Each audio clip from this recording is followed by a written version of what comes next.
د ولسمشریزو انتخاباتو له ترسره کېدو 2 ورځې وروسته د ولسمشرۍ ټاکنو اکثره نمایندان په دغې پروسه کې له درغلیو څخه اندېښمن دي. د ولسمشرۍ ټاکنو د نمایندانو اتحادیه وایي حاکمو ټیمونو د رای ورکړې په ورځ پراخې درغلۍ کړي دي او له درغلیو ډک نتایج به ورته د منلو وړ نه وي. نمایندان ټینګار کوي چې ټاکنیز کمیسیونونه دې د تقلب مخه ونیسي او د تیر په شان دې له درغلیو ډکې پایلې اعلان نه کړي.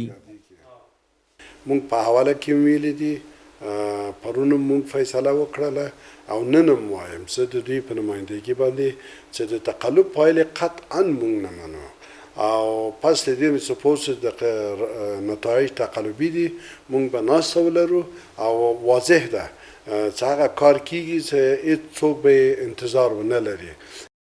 نمایندان وایي چې په انتخاباتو کې د خلکو کمرنګه حضور او پراخې درغلۍ د دې سبب شوي چې انتخابات عملاً بحراني شي.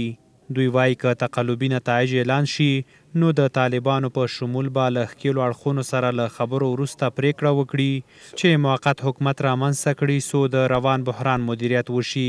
اول 1,400,000 نفر برای هیچ دولت مشروعیت نمیبخشد، برای هیچ ضعیف مشروعیت نمیبخشد.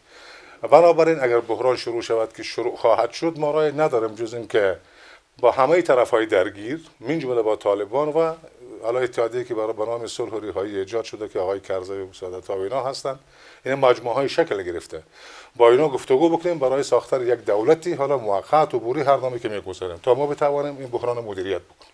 د ولسمشریزو انتخاباتو نمایندان په داسې حال کې په ټاکنو کې د پراخو درغلیو په تړاو اندېښنې ښیي چې کابل نیوز ته په رسېدلو ویډیوګانو کې ښکاري چې په انتخاباتو کې د مشخصو نمایندانو په ګټه پراخې درغلۍ روانې دي.